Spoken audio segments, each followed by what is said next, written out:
Hey guys, this is Charlotte, and you're watching Going In Raw. What's up, it's your girl Sasha Banks, legit boss, and you're watching Going In Raw.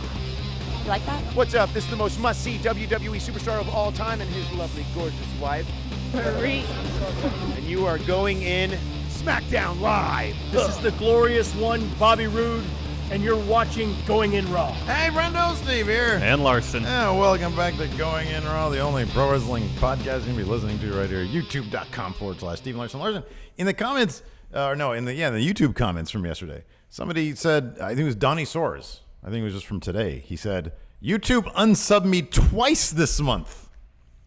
So look. What's the deal? If you want to be subbed to Going In Raw, there's a little subscribe button. Check that you are. Check that you are, because evidently you can't trust YouTube to maintain your subscription for you. Yeah, no, you can't do that. You can't do that. Ugh.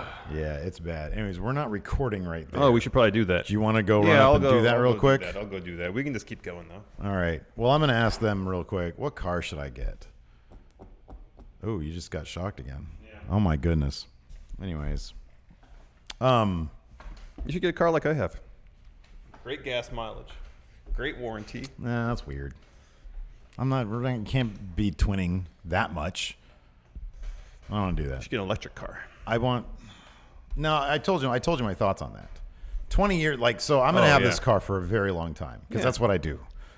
And I firmly feel that by the time I don't have this car anymore, it's all going to be self-driving. There's going to be a massive shift in the way people get to and from places. All right. The rise of Uber and Lyft have been absolutely amazing in terms of, have you ever looked up the stats of DUIs? They have to have gone down significantly. You got to do something about that. I'm doing it. It's done. It's not sure I shouldn't be showing up in here. I don't know why it does that. Yeah, your computer makes a bunch of random noises. The other day when I came in here, it was every minute or 2 minutes, it was blum, blum, blum. I don't know why. I don't know. I have no idea why. I don't know why either. There's nothing showing up. Yeah, you here. get no notifications when it does. Nothing's happening. Anyways, no, I understand your point. I mean, I for one don't really look forward to the day of all self-driving cars because I enjoy the act of driving, and in just my nature, I like being in control of my own destiny. So I like to be one driving the car. Where nobody's in control of their own destiny, man. Well, as much as one can be. Yeah, it's all an illusion. I understand that. Even when I drive, I understand I can't control the people that are driving on the road around me. So, someone can just T-bone me at any time. I know, dude. And I can't control that. Yeah. But at least if I was driving myself versus being in a self-driving car, I could say, well, at least if I got in that, it was my doing or nothing to do with my doing. I at least tried the best I could to have a part in controlling my own destiny. Whereas I'm in a self-driving car, I mean, they could have gotten some course-correction thing that could have put them into a lane, bang, T-bone, that I wouldn't have done. Most times when you're in a plane. That's autopilot, It's autopilot. No, I understand. Now it's just going to be for cars. Same thing. You're good. You're good to go. But there's still a human in that cockpit that, should the technology fail, can take control of that plane and fly it correctly. Yeah. And that's, if my understanding of the self-driving vehicles is correct, that won't be the case. Mm-hmm. It's just all computers. Yeah. Computers malfunction. Yeah. Well, it wasn't malfunctioning last night. SmackDown's Live. creative team. There you go. Nice try to segue there. There you go. Anyways, SmackDown was fantastic last night. It was fantastic. It was a fun show. And I still think Raw was good. Just take out that Sammy crap, and it was fine. SmackDown, all in all, through and through, from beginning to end, it was fantastic. There was a lot of fun stuff last night. A lot of stuff to enjoy.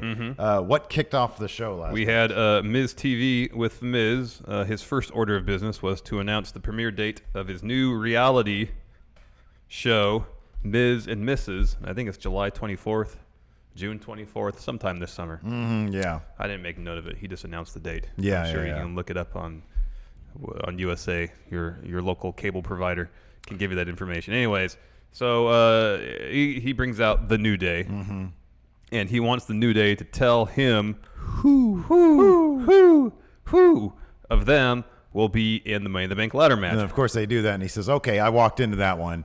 Which one of you is going to be in Money?" Which? They all start saying which. And they said, "Okay, we'll do it on the count of three. 1, 2, 3. Me." They all say me. Yeah. Yeah. And of course, Miz is like, "Come on." Yeah.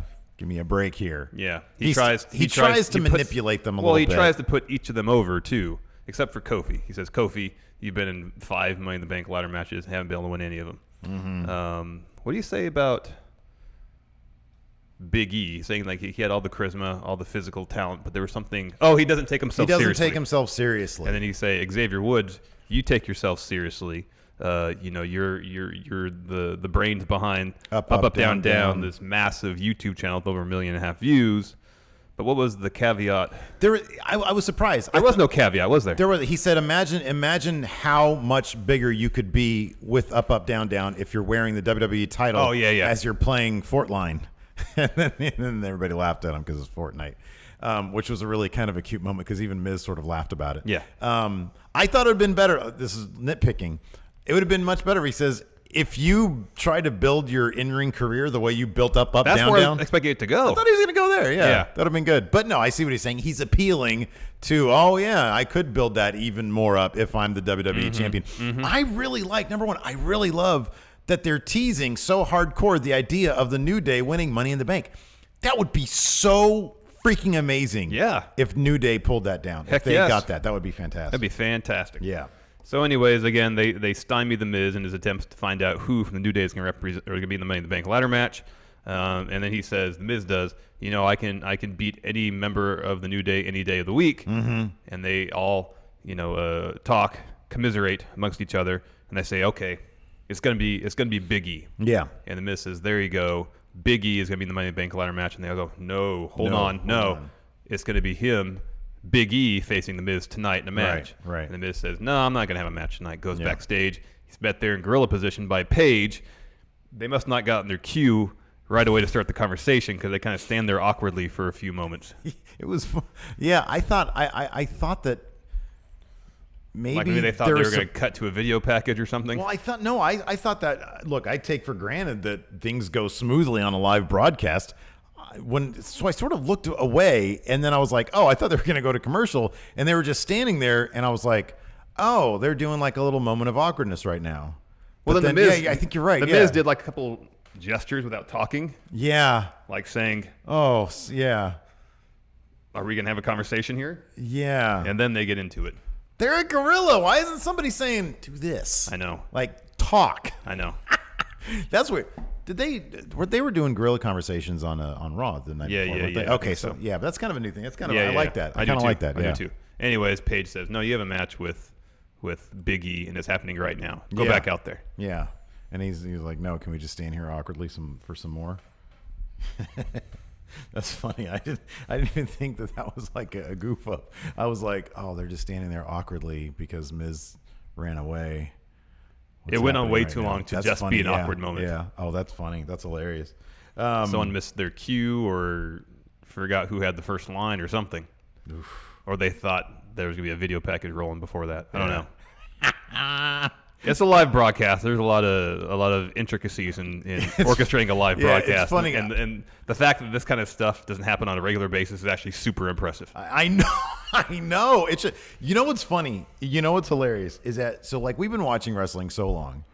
No part of me thinks that without training I can get in there, and even though I've seen it go down, it's such a different thing. Like, movies, for example, you can watch movies, and that can, if you decide to be a filmmaker, your education just by watching movies can inform quite a lot of what you're doing. There's so many directors who didn't go to film school; they just immerse themselves in film and researched on their own. And obviously, this is a completely different art form. Yeah, wrestling. But I remember watching. There was a review that the website SoCal Uncensored did from some really bad promotion in SoCal, and I forget what it is, and I wouldn't name it even if I knew.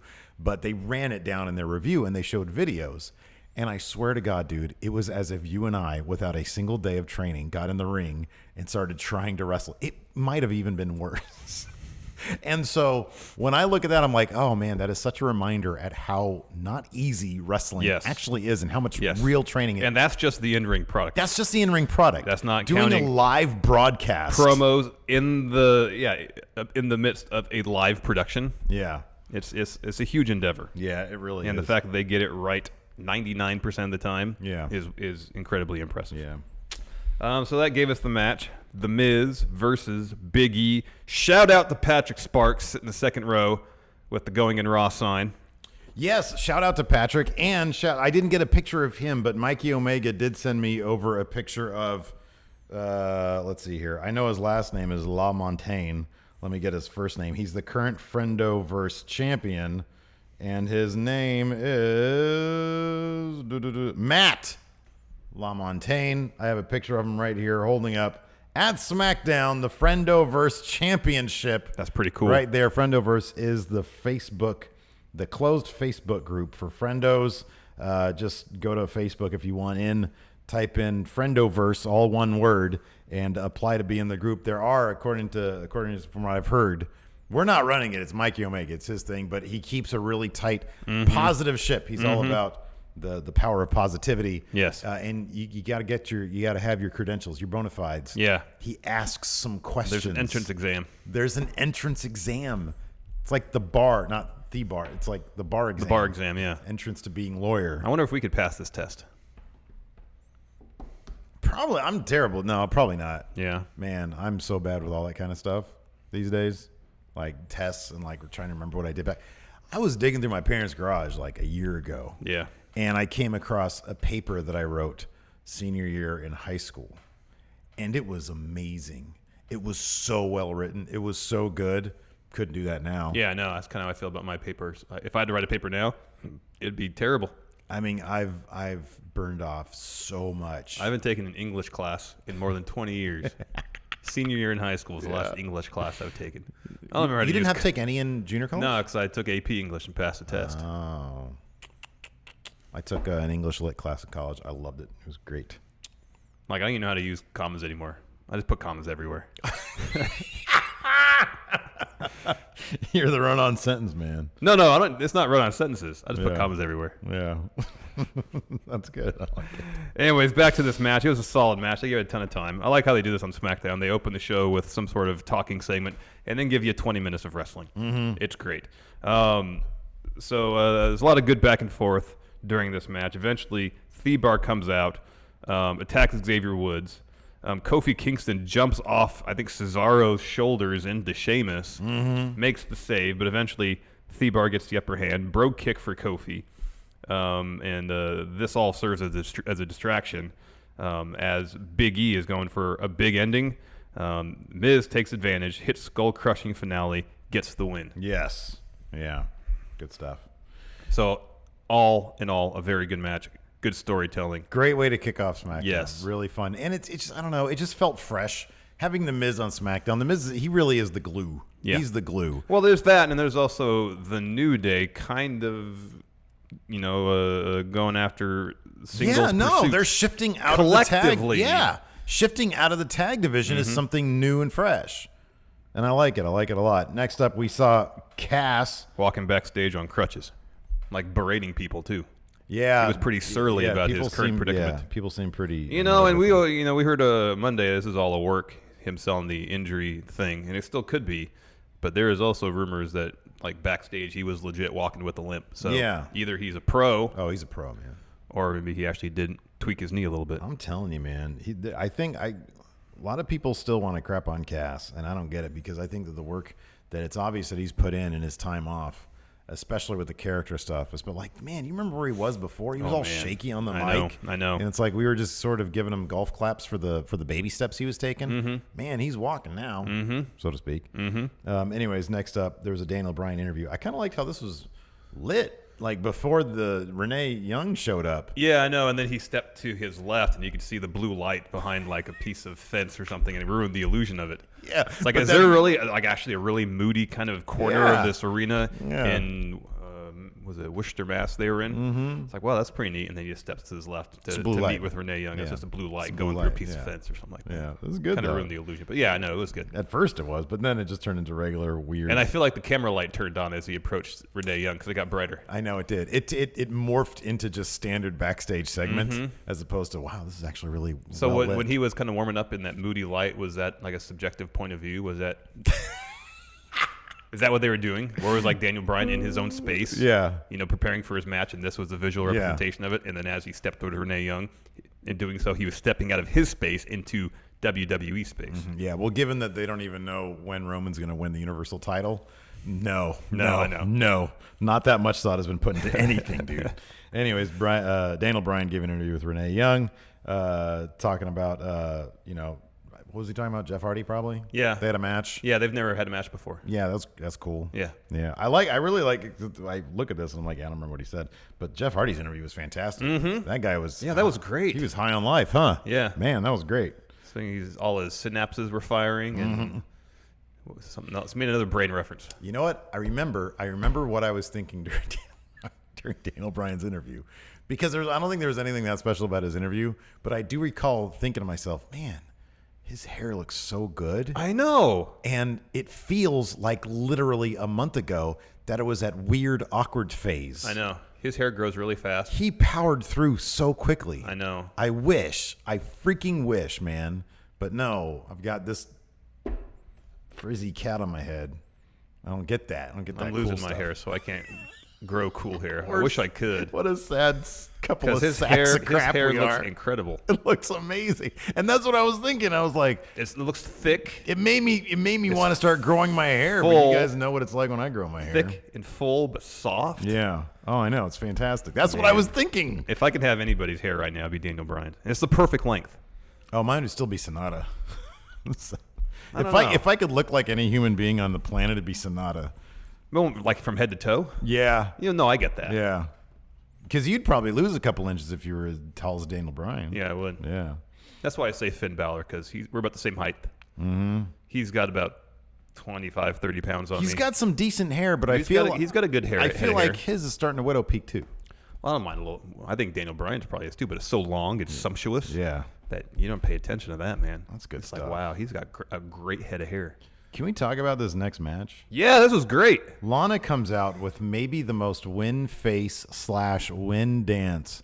Because usually her awesome theme plays, and she'll do a little bit of a dance, and then just walk down the ring. But she was busting out all sorts of new moves. It was charming as hell. And Aiden English gave her an amazing intro. I'm looking forward to this trio being dominant and fantastic and faces. I would love and that people too. They're going to be huge but Lana Day shirts. You need to temper those expectations, because this is my worry. Man, no. This is my worry. That's what they should do, because based on what we saw last night, Super this over. small sample size, this is just basically a license to print all sorts of money. So much money. And you have yourself a huge, extremely over face faction of Rusev, Aiden English, and Lana. Can't wait till, hold on, Q4 financial call comes in. They say, we're making, of 2019, right? And they're saying, okay, so we've got 1/3 of our revenue is coming from Fox, 1/3 is coming from NBC, 1/3 from Rusev Day. Exactly. Day. That's a possibility if they continue down this path. Yeah. My worry is they're not. Oh, no. Right when this builds to kind of where it needs to be to make a mint of money for the company, they're going to break them up. Yeah. That's what's going to happen, and it's going to be lame. That'd be terrible. Because we saw how endlessly charming Aiden English and Lana are together in one match. Yeah. One 5-minute segment. Yeah. We already know that Aiden English and Rusev have great chemistry. We already know that Rusev and Lana have great chemistry. Put the three of them together. I know. It's a no-brainer. I know. It's a an no-brainer. absolute no-brainer. I know. And they're going to mess it up. Yeah. They will mess it up. Anyways. Hey, man, I'm being optimistic. I am too. I want it to happen. I want it to work. But I worry. History has told me not to get my hopes up. Anyways, Iconics come out because it's Lana versus Billie Kay in a Money in the Bank qualifier. Right. Iconics come out, drop another promo. Speaking of charming, these two are Oh, charming. I love them. They're great. Billie Kay especially. They sing a song. Yeah. They're terrible. Crowd yeah. starts booing them. Yeah. Match starts pretty instantly. Aiden English produces a giant Lana Day sign from under the ring. Yeah, it's huge. That irritates Peyton Royce. Mm-hmm. She chases after him. It all serves as a distraction, so Lana gets the upper hand, gets Billie Kay back in the ring, hits 2 moves, and wins. Well, Billie Kay throws Lana into the Yeah. ring after Lana dispatches of Peyton Royce.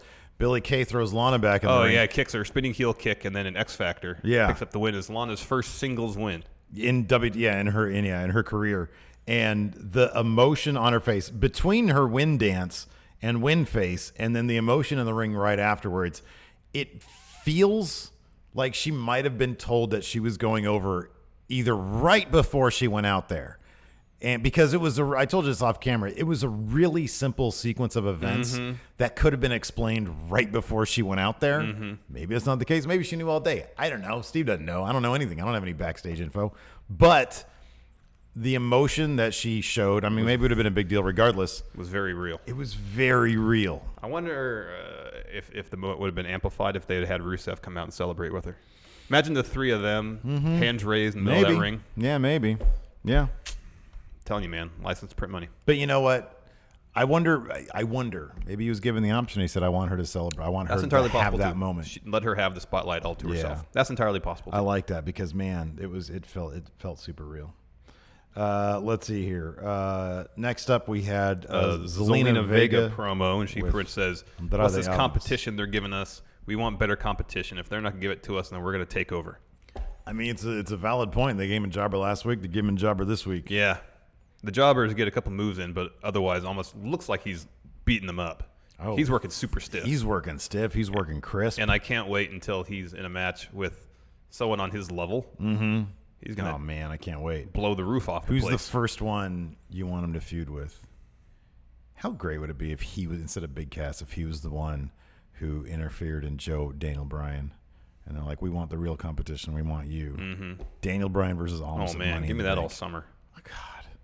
That'd be so great. So many dream match scenarios here with Almas. I know. So good. Anyways, yeah. I forget the dude's name. It was Ken something or another. Oh, I didn't think they announced it. I noticed on Twitter some indie talents were shouting him out. I don't believe they announced it. They just said you're probably Almas' right about competitor or opponent. Yeah. Anyways, Almas went over with a hammerlock DDT. He did the running knees into the corner when the guy was facing on his back, and then the guy flopped over and did it again. The second one looked stiff as heck. It looked nasty. But, hey, good experience for that jobber guy. Yeah. Good for you. Got a couple shots in. Oh, yeah, and that back elbow. Yeah. That freaking spinning back elbow was amazing. Well, like he preceded with like a kick. It was like a kick, and then instantly followed up with that elbow. Oh, man. And Corey Graves almost started laughing. I think he was like, oh, my God, I haven't seen something that amount of velocity before. That was really good. That's why I like having our Patreon chat here. They remind us of They stuff, pick up the details, yeah.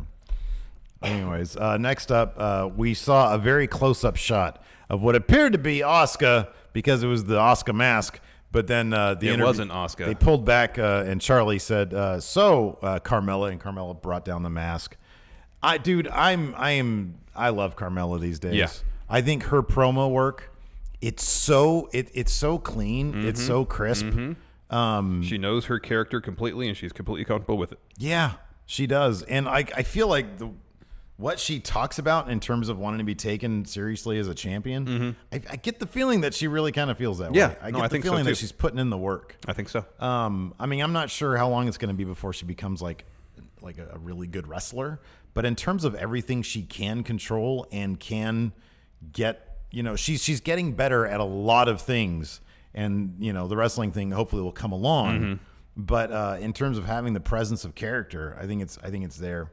I mean, she sort of hit the regular beats. She said, because I beat Charlotte twice, that means I'm twice as good as Asuka, and she should be the one fearing me. Yeah. So she wasn't really sweating it. She said, I'm going to moonwalk all over her. And then she moonwalked out of frame. Yeah. Next, we had an AJ Styles, Shinsuke Nakamura face-to-face meeting where Nakamura was going to reveal the stipulation for their match at Money in the Bank. AJ comes out first, does a brief interview with Renee Young. And then Nakamura is introduced. Yeah. He comes to the ring. There's some good back and forth between AJ and Nakamura. Nakamura seems like he's having so much fun. Oh, with I know. Stuff, it's such a 180 from what he was doing before, where it seemed like he didn't really like the direction for his character was just kind of non-existent, basically. It was non-existent. Now same with Carmella, he has a very clear idea of who his character is. I like that he said, I joke because I have the upper hand. You joke because you're scared. I really like that because AJ was trying to get some zingers in. Yeah. And Nakamura was calling him out on it. And then AJ says, all right, make it with it. What's the stipulation? And then Nakamura says, pillow fight. Yeah. Gets a good reception from the crowd. Some yes chants for a pillow fight. And he starts laughing. Yeah. Anyways, of course, this comes to blows. And takes it to the outside. At one point, Nakamura has AJ down on the mat, and he starts counting. Yeah. AJ gets up at around 4 or 5 or so. Yeah, Nakamura's like, all right. Yeah. suplexes him to the table. Kinshasa counts to 10.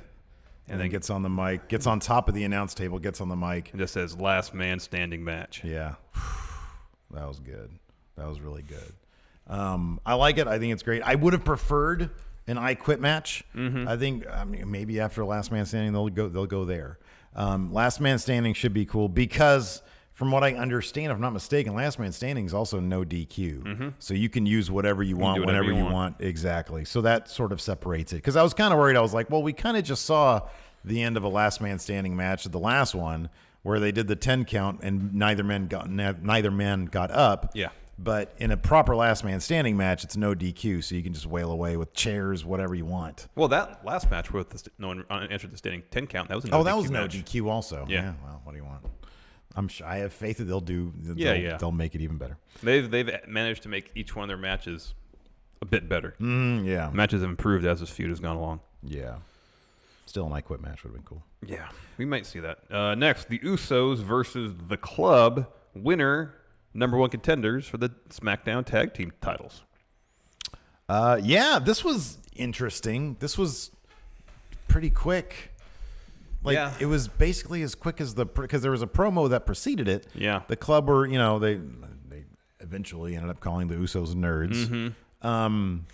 Club went over really quickly. Yeah, relatively. I'm not going to call it a squash match No, it wasn't a squash necessarily. because the Usos had the upper hand for the vast majority of the middle part of the match. It was a really short match, It was pretty short. I was pretty surprised about this. I don't think they did go to commercial. They did go to commercial because we got a picture. Yeah. I think. But it was only 2 ads that ran. It wasn't a full commercial break, Yeah. I feel like. Gallows did kick out of a top rope splash. Yeah.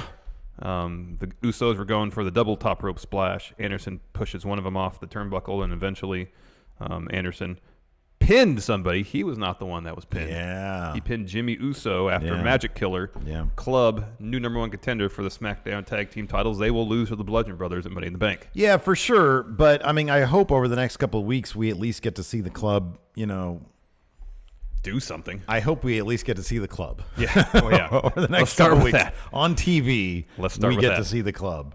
So, I don't know. That's cool. It's kind of surprising. The Usos just sort of pretty quickly. But in any event, whatever. Next, Naomi versus Sonya Deville in a Money in the Bank qualifier. Yeah, dude. I can't do the. Go over there and turn the lights on off real quick while I do this. Well, we got a different light setup here. I'm not serious because. I gotta get up and get my water anyway. Oh, all right. Let's see if I can do this. Oh no, it takes forever to come on. Yeah, that's as good as I can. There we go.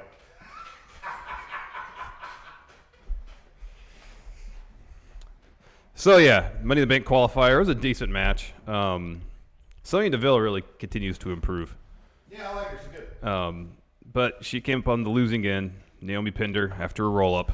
So Naomi will be in the Money in the Bank ladder match. Yeah. There's one Kinda spot surprising. left in each match. Yeah, it's kind of surprising. Neither of Nobody in the Absolution. members of Absolution are in the match, and probably none of the members of Riot Squad are going to be in the match either over on Raw. So who do we have? We've got It's Sasha, Bailey, Riot Squad, and Dana Brooke in a gauntlet match. So it's either going to be Sasha or Bailey. okay. Who's in the match so far? Like in the We Money in the have Bank match. Alexa Bliss, Charlotte, Ember Moon, Natalia, Becky Lynch, Naomi, and it's 4 from Raw. So Alexa Bliss, Ember Moon, Natalia. Well, another one from Raw is still TBD. That's one to decide next week. And so we have Charlotte, Becky Lynch, Naomi. Oh, didn't someone? Oh, Lana. Do we only have one heel in that match? Alexa Bliss? Who am I missing out? Becky Lynch. Face. Charlotte, face. Oh, Alexa Bliss. She's a heel. Yeah, well, that's what I just said. Alexa Bliss. Ember Moon, face. Everyone, Naomi, face. Yeah, I think so. I would think whoever's. So who's is Riot Squad? Bailey, Sasha. I feel like Bailey and Sasha will always cancel each other out. Or one will cost the other one an opportunity to go. Yeah. Yeah, I don't know. I don't know who's going to be. Kind of weird. They only have one heel, though. Whatever. Interesting. I mean, I guess like Carmella had it last. She was a heel. Yeah. So I mean, this typically it maybe works they can better for a run. heel because it's an opportunistic Telling you, man. mechanic behind the entire briefcase. Becky Lynch heel turn with the briefcase cashes in on I don't know whomever. Could be. Asuka or whatever. Yeah, it could be. Yeah. Next, Jeff Hardy gave a great interview. Says synapses are all firing. He's gonna. And Lana. I forgot Lana. No, I did mention. Oh, you Lana said eventually. Lana. Yeah. Somebody here said we forgot Lana. Yeah, great interview from Jeff Hardy. He seemed very comfortable. Yeah, no, he was all like, usually when I think of Jeff Hardy, he's just down like this, right? You know, we're gonna get some things, but he's like Boomhauer. But he was excited. He was like super excited. It's like, man, I can't believe it. My synapses are firing, and he was talking about brain stuff. W.S. Fletcher would know what he's talking about. He was talking about synapses and something about what part of the brain was it? The cortex? Yeah, the neo. Is it? I don't know. What is it? There's cortex? a cerebral cortex. Cerebral cortex? I don't know. He was talking about all sorts of stuff with the brain. Anyways, he was very excited, and he said, man, me and Daniel Bryan together haven't had this in a long time. Well, it's never happened. Exactly, long time. So yeah, I thought it was a really good interview. He was really, really excited. Is that wonderful? And it led to our main event, Jeff Hardy versus Daniel Bryan. A pretty good match. Samoa Joe came out on commentary. Samoa Joe is the best. Can he please do, I know it's kind of beneath him, but man, Samoa Joe on commentary when he retires. Yeah. Or even before then. Yeah. Just if it's not in a match, just come out for commentary. Yeah. Be the third guy. Yeah. Be a player coach type. Yes. Wrestler commentator. A wrestler commentator, yes. That'd be great. Gosh, he's so good. He's amazing. He's so good. Yeah. This is a good match. There's this one spot where Daniel Bryan eats a twist of fate. Jeff goes up for the Swanton bomb and just like is folded over Daniel Bryan's knees. Mm-hmm. Yeah. Yeah. Oh my God, that looks stiff. I know, it looked bad. And then Daniel Bryan does a dragon screw leg whip right into the heel hook. Mm-hmm. Jeff Hardy taps out. I like that Daniel Bryan is using the heel hook for a finisher these days. I know, me too. I know. I like that. At least for the storyline with Cass, that seems to be the deal. Mm-hmm. Afterwards, we have this great... right when his music is hitting, Samoa Joe wasted no time in saying, Daniel Bryan! And then face to face, basically nose to nose. Oh, it was beautiful. It was so awesome. A stare down. Freaking Daniel Bryan, Samoa Joe. Next week, main event, SmackDown. Winner goes on, Money in the Bank. It's not going to be the match we really want. It's going to be a screw finish. Because Cass is going to cost Daniel Bryan that match. It's going to be a screw finish. But I love that Joe got in Daniel Bryan's face and says, essentially, why are you celebrating? This just means you face me next week. That's a good point. It was great. Mojo's scary. Yeah, man. Here's what you do. Listen. Hour 2 of SmackDown next week. Just give it all to them. That's when you start the match. Yeah. That's what you do. Yeah. And you give it a real finish. Well, I agree. That'd be great. But they're not going to do that. Probably not. They're going to start gonna it be with 12 20 minutes. minutes left in the show. Well, that with entrances. With entrances and an extended ad. So you get about 12 minutes of action with a commercial break in the middle, and then the wonky finish with Screw Cass. finish, yeah. Yep. That's what we're going to get. Right as the match is getting good, too. But you know what? It'll be fun. It'll be a tease. Hopefully we'll get Daniel Bryan versus Samoa Joe. Oh, I'm sure he will. Anyway, Daniel Bryan being back just opens opens up so many opportunities. So many doors are open with Daniel Bryan. Mm-hmm. It's so great. It's so much fun to watch. Mm-hmm. And SmackDown just feels right for him. Yeah. Then afterwards, Samoa Joe goes to gorilla position, a brief interview with Renee Young. Yeah, I'm pretty sure they wrapped a little quicker than they thought they would. Yeah, it kind of felt they said. like it was the case. So we interview right here. Yeah, no. Because the last one worked so great. But I remember Joe really saying much different than what he said to Daniel Bryan in the ring. No, he did. He started doing a yes chant. Mm-hmm. He said, next week I will end Daniel Bryan or something like that. And he started saying, I'll put him yes, to sleep probably. Yes. Oh, he said, whenever I speak truth, you call it strong words. I like that. That was good. Because Renee Young said, he had some strong words for Daniel Bryan. Whenever I speak truth, you call it strong words. Gosh, he's the best. He's such a movie character. Oh, heck yes. It's awesome. Anyways, should we answer some questions? Yeah, I Hey, suppose. Larson, do you know where you can ask questions? Oh, that's Going on In Raw? Patreon. Patreon.com/Stephen Larson. You know, you're hitting on all cylinders these segues today. $1 a month gets you access to our Patreon, to our question and answer thread for all of our recap shows. Here, Alex Foster has a great question, and it's a detail that we forgot to mention. Towards the end of the Miz New Day segment, when the Miz said he wasn't going to wrestle Big E, the New Day started throwing pancakes at him and saying, shame. Oh, that was great. Shame. Individually. Shame. And then collectively. Yeah. It was fantastic. That was fantastic. Anyways, Alex I got to do Foster. that too. I got to we'll do a thing on the thread.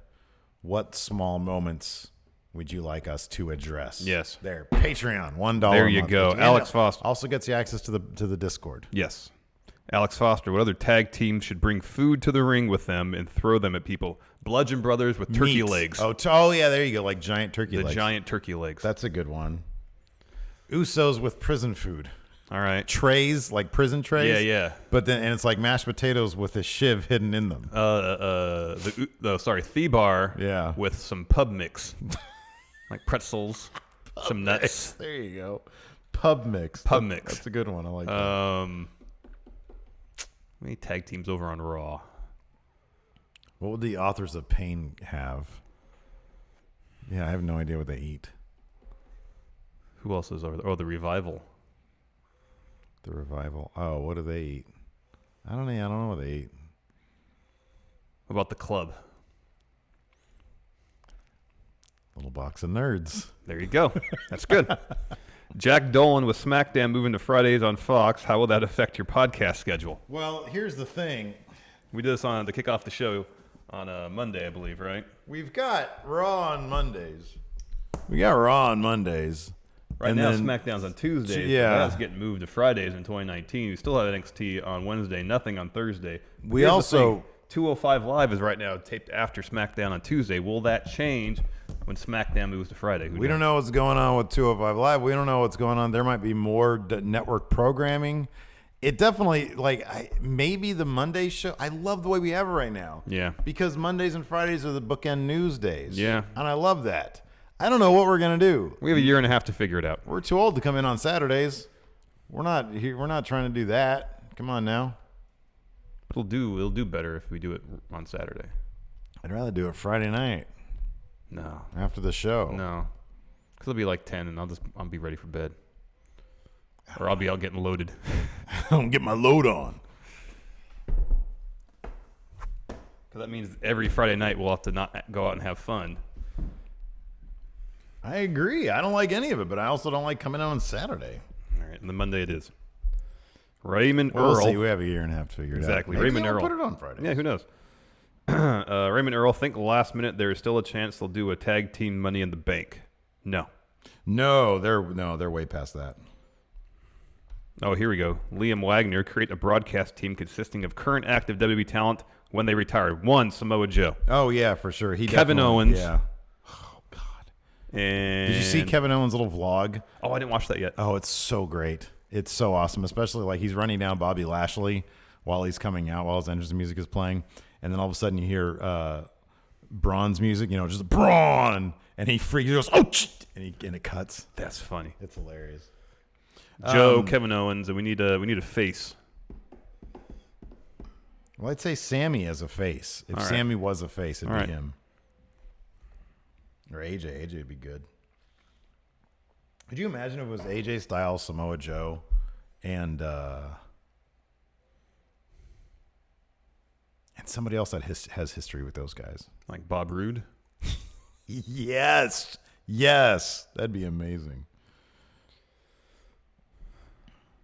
This is a good question. Didn't get upvoted, but I'm going to read it anyways. Can you look up this name? It was Chuck the Partisan Gamer Sips. Considering we hear superstars get in trouble for going off script, like Big Cass versus Little Daniel Bryan, do you believe Vince truly wants superstars to grab the brass ring? It seems to only bring trouble to those who actually try. Yeah, I thought of that too. So I guess he just wants them to grab the brass ring backstage. Can we please lobby for their own success as opposed to just saying, like you're out there doing a segment and you get an idea. I mean, the Cass thing is something different because he did go to Vince to it and Vince said no. And if Vince says no, that should be that. Yeah. But if you're out there in the ring and you have an idea that you think will be really good and you run with it, knowing full well that it hasn't been approved by anybody, but you feel like it'll really enhance the segment. If someone did that and got in trouble, that'd be kind of lame. So long as it didn't extend the segment, like an extra 2 minutes or something, because then you're messing with the TV broadcast. But if, there's like some little bit where someone has a line or something they throw in there because they think it would enhance the segment and it's really good, and they go backstage and Vince lays into him for going off script. Yeah. Even though it made the segment better, I think that would be unfortunate because that's someone saying, oh, here's an opportunity to kick things into another gear, to take things to another level. Let me ask you something. When KO put his hand over Stephanie's shoulder, that was planned in advance. Yeah. That had to have been. Yeah. Like, that's the kind of thing where you don't really want to go off script because you could get suspended like Titus O'Neil did for 60 days. However, those kinds of things where, like you said, if there's an opportunity to add something to your character, to add some little bit of improv that makes sense, you shouldn't be punished for that stuff. Agreed. What Big Cass did was a bit different. And I mean, if I would just think if Vince McMahon says it's a hard no, then you probably should go with the hard no. That wouldn't fall into his criteria for reaching the brass ring. That being said, can we please get a printout of what exactly reaching for the brass ring is? I suspect it's something more akin to not going off script, but adding more to what you're doing. So I'll give you 2 examples. Drew McIntyre and Jinder Mahal. We obviously know that Vince McMahon has to be good with Jinder Mahal simply because he gave him the WWE Championship for 6 months, right? Jinder Mahal came back looking amazing, looking jacked. He was doing good work on the promos. He was giving it a lot. He was really showing, hey, I've upped my game quite a bit. In my opinion, that's probably what Vince McMahon is talking about. Well, that could be. Drew McIntyre comes back looking like a transformed human being, looking like 5 times the man he was, and he was already pretty manly. Oh, yeah. And he's giving, you could just tell in his delivery Yeah. that it's so intense. And I'm not saying he's just talking loud. It's just there's such intensity and passion to everything he says. We saw Drew in the background during Dolph's match against Chad Gable, and every movement was informed. There was motivation behind every little thing he was doing, and it was all motivated by character. Yeah, I would think that's probably what he's referring to, which makes Roman Reigns all the more mind-boggling. Yeah, no. Anyway. I mean, I understand that point of view, but I also kind of took it as, we've heard in the past that during the Attitude Era, the locker room was full of sharks, guys who were backstage willing to do near everything to enhance their own position in the company. Do you think he's advocating politicking a lot? I don't know. Like abnormally strong politicking? Could be. Backstabbing? Maybe. That could be. That's kind of, I understand your interpretation, but I also kind of thought, well, maybe he wants people that are literally willing to go to Vince and jockey for position. Yeah. Within the company. That wouldn't surprise me either. Yeah. That wouldn't surprise me. GM Spud, Jeff Hardy has said on multiple occasions that the only accolade he wants to add to his career is competing in Hell in a Cell. Who would be the best opponent for Hardy in a Hell in a Cell match, and what should the story be? Oh, Jeff, no, I don't want Hell in a Cell. See a swanton off the top of the cell? No, because we'd get that. No. Oh, man. Who'd be a good opponent for Jeff Hardy in Hell in a Cell? Samoa Joe. That would be good. That'd be great. Hardy's got the U.S. title right now, right? Booby Booby Bum Bum. So what are the odds this Lana English thing turns into an affair storyline? Oh, God, that'd be the worst. That would be awful. Oh, that'd be so bad. But given how awful of an idea it is, I think it's actually the odds are pretty good. You think that it's pretty good that it would be an affair thing? That's what they're going to end up doing with it. That's what's going to end up breaking up Rusev Day. Can we just please pray right now? It's a terrible idea. To Let me put that gods. there. Because we're talking about it, it's not going to happen. Because I say the odds are good that it will happen, it won't happen. All right. Now, I'm not saying the odds are good. It worked with Randy Orton this year. It's not more than 50%. It worked with Randy Orton winning the Royal Rumble this year. It's like a 10% chance that's going to happen. I say it's a 60% chance it's going to happen. There you go. I think it should happen. Let's make it happen, everybody. All right. Hey, can we put on exclusive? Backstage sources say that this is going to happen.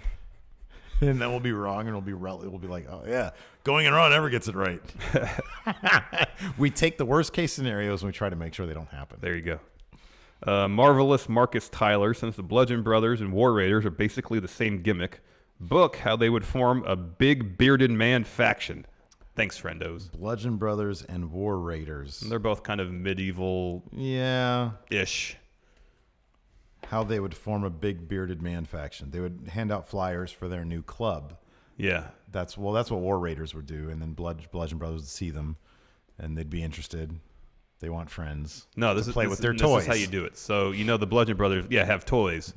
Yeah. War Raiders come to SmackDown, and they appreciate the extensive collection that Bludgeon Brothers have, and they all recognize, we all have beards too. We have two things in common: Let's be friends. Let's be friends and let's start a club. Yes.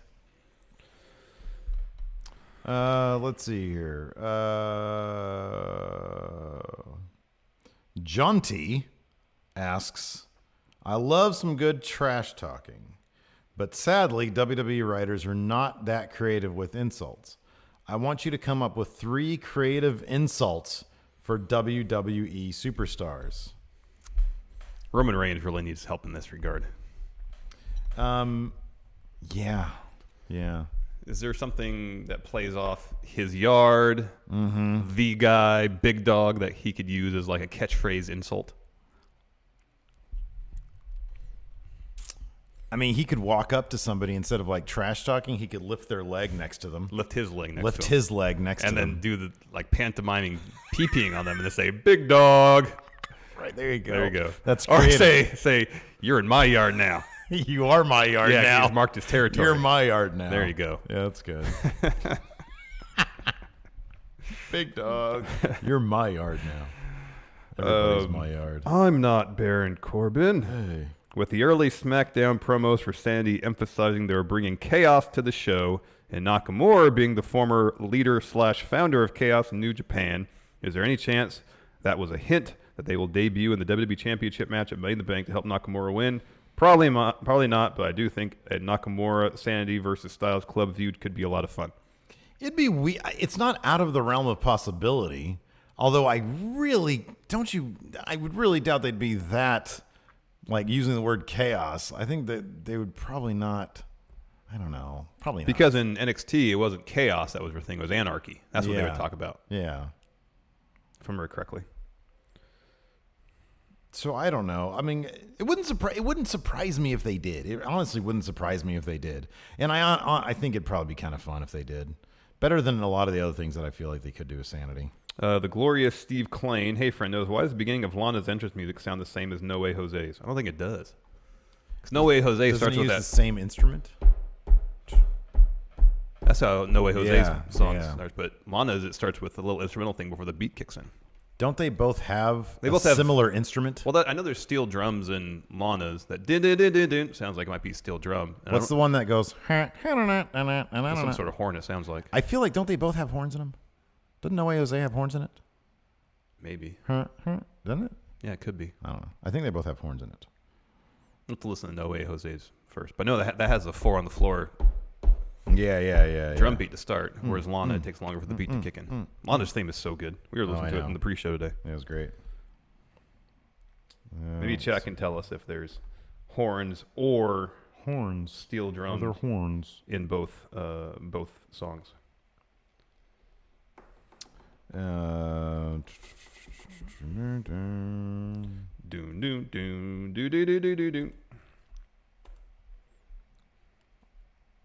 Any more questions? I'm looking. Liam Wagner. When, not if, when Going in Raw gets to the point of success and can start his own wrestling promotion, a la WCPW, you start signing wrestlers to portray characters from Friend of Unified Championship, Fun, WCW, Bad, Rad Wrestling. Which wrestlers portray the following? Who is Mecha Santa? Ooh. Okay, so I'm sorry. We're signing up wrestlers to portray these characters. What's our budget limit? Unlimited. So, and contractually speaking, unlimited. Okay. Anybody we want. Unlimited resources.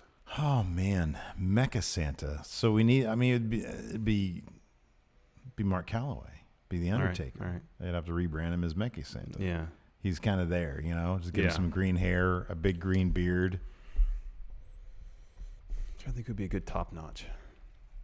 I mean, he has It's just Triple H. But it's just Triple H's face, but it's on a mask. And also Top Notch is massive. He's super tall. Well, yeah, but that's because we have the resources in the game to do that. We have unlimited resources here. I mean, it's not really. He doesn't have Triple H's moveset. And the only thing that's Triple H is the H face on the mask. Okay, well, you created him. You tell me. I'm trying to think of like the moveset and everything. Mm-hmm. What about Donovan Dijak? He's a super athletic guy. Sure. He's goofy as hell, too. Yeah, okay. Donovan. It's Chris Dijak, for one thing, now. Well, I know. I'm showing my bona fides. I knew his name was in Ring of Honor. Growth hormone. Is there anybody out there that can be growth hormone? Oh, man. Oh, Brian Cage. He's massive. Kind of looks like and him. super tall. We would just need like some really good Tom Savini-esque effects on him. Yeah. That's a really good one. Matthew E. Williams, Esquire. Oh man, I don't know he's a stud. You know who's a stud? About Velveteen Dream. Or would you want to skip? I don't know how old Matthew E. I mean, he's been around long enough to be a lawyer, right? I'd say Shelton Benjamin. Oh, that's good too. That's a good one. That's good. Man dying of thirst. James Ellsworth. Yeah, okay, that works. Cerebellum assassin. Ugh. Triple H. Yeah, okay. And then Bokata. That'd be Okada. Yeah, of course. Yeah. Yeah. I mean, Bokata was actually Okada. Yeah. Sort of like Lenny Omega was in fact Kenny Omega. Kenny Omega. Yeah, exactly, yeah. Are you ready to do trivia? Yeah. All right. $5 a month on the Patreon. Oh, Robert Chacon in chat says, who's Adam Mayhem? Adam Mayhem would be Adam Mayhem. It's Hilton. Hilton would be Adam Mayhem. Adam Mayhem can't even wrestle right now. He's got like a freaking hole in his face.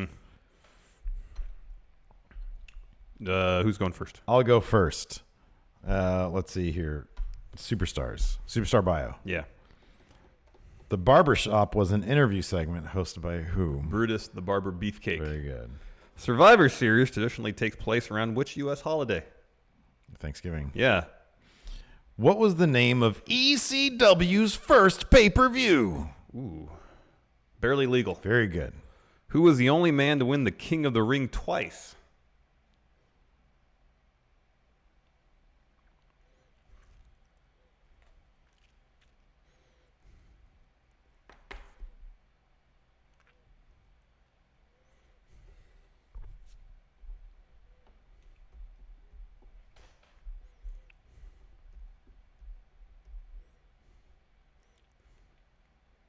Is this one obvious?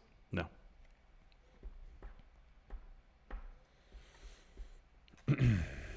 Edge? Well, it's Bret Hart. You sound like Minnesota Joe right there. I know. Oh, you know. Oh, you know. Well, yeah. I won the tournament twice and said F you. And said F you.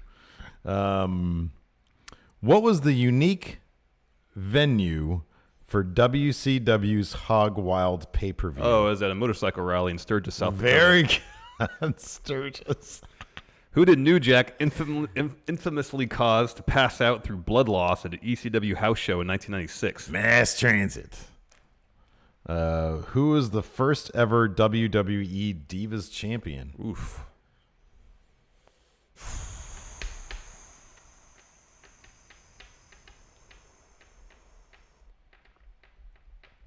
Candice Michelle. Wrong Michelle. Oh. Put that title on my future wife. Hey, man, I think it's great you won that championship, Michelle. In 2002, Mark Henry won the inaugural edition of which strongman competition? In 2002? Yeah. A strongman competition? Yeah. Man, I feel like I kind of knew this, but I don't. I don't know what is it? The Arnold Classic. Oh, man. All right. Yeah. God damn it. Hey, who are you? Number 5. Superstar bio. Who briefly replaced Hawk as part of the Legion of Doom in 1992? Oh, 92. Yeah. You're about to say draw. Yeah, it was. Sting. Crush. Oh. What acronym is shared by promotions ran by Herb Adams and Bill Watts?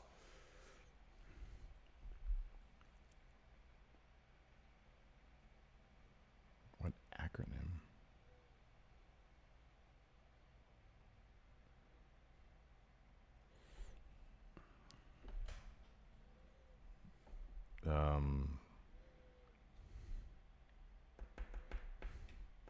I don't know. UWF.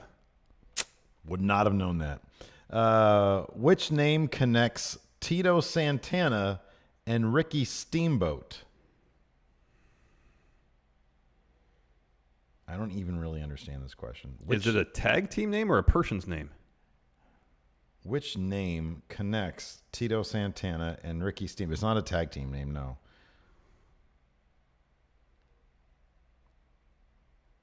You're not going to get this.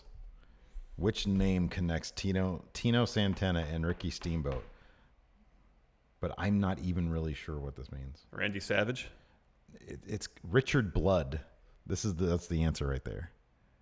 Oh man, that's the one. That Richard Blood is Steamboat's real name. Is it both their real names? Maybe. Oh, okay. That's an weird. oddly phrased question. Yeah, I know. Oh, here, your last one. Who is the first and only WWF Canadian champion? Wait, was there a Canadian championship? Is that what it's asking? Or Yeah. like the only person who's of Canadian origin to be WWF champion? No, I think it's the only WWF Canadian champion, as in that's the actual title. Oh, Bret Hart? No, it's Dino Bravo. Oh, okay. One of Tito Santana's ring names was Richard Blood. Oh, okay. Interesting. Wow. Yeah, well. I got 3. You got 2. I won by 2. 1. I'll get a card later. We both overestimated our odds by 1. Anyways. Yeah, no, we need to get we need more prizes. Anyways, patrons, stay tuned, of course. At the $5 a month mark, you get to participate in the pre-show and post-show. You get to watch, interact with us. And, of course, on Wednesdays, we have chat trivia. I've got a couple of the chat trivia prizes waiting to go out. My lazy ass needs to get that done any event. Let's get some music. Hilton, can we please roll the music? Roll the music. There's some nice music. That's it for show. Thanks so much for tuning in. Until next time, talk to you guys later. Bye.